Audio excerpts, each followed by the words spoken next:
आई foundation आणि महाराष्ट्र राज्य पत्रकार संघ रायगड जिल्हा यांच्या संयुक्त विद्यमानं महार येथे स्वराज्य भूमी रायगड गौरव संमेलनाचे आयोजन करण्यात आले होते। छत्रपती शिवाजी महाराजांच्या स्वराज्याची मूल्य आणि डॉक्टर बाबासाहेब आंबेडकरांच्या सामाजिक न्यायाच्या विचारांना अभिवादन करत विविध क्षेत्रात उल्लेखनीय कार्य करणाऱ्या व्यक्तींचा यावेळी सन्मान करण्यात आला।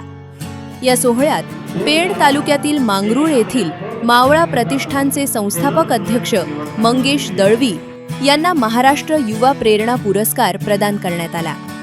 झी मराठीवरील लागिरं झालं जी फेम अभिनेते संतोष पाटील यांच्या हस्ते हा गौरव करण्यात आला। मंगेश दळवी यांनी राबवलेल्या लोकोपयोगी कार्याची दखल घेत हा सन्मान त्यांना देण्यात आलाय।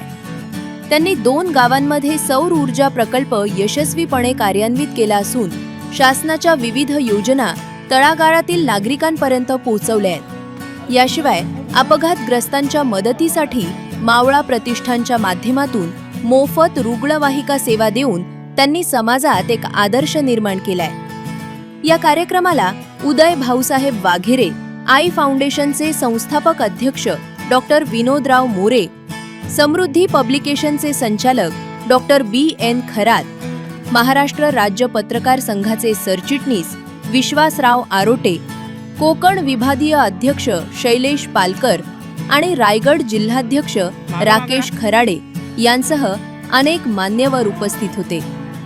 मंगेश दळवी यांच्या या यशामुळे संपूर्ण पेड तालुक्यातून त्यांच्यावर अभिनंदनाचा वर्षाव होत आहे।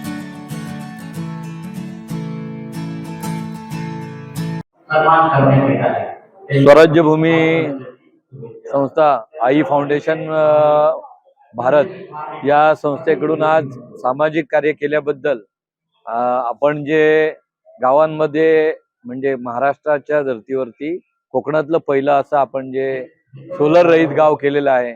आपण जी मावळा प्रतिष्ठानतर्फे फ्री ॲम्ब्युलन्स सेवा चालवतो आणि इतरत्र जे काही काम केलं याची माहिती घेऊन त्यांनी मला पुरस्कार दिलाय आणि कष्टाने केलेल्या कामाचं चीज होतं। तर त्या पद्धतीने स्वराज्य भूमीने आज महाड येथे हा पुरस्कार दिला, त्याच्याबद्दल मी खूप खूप त्यांचा आभारी आहे।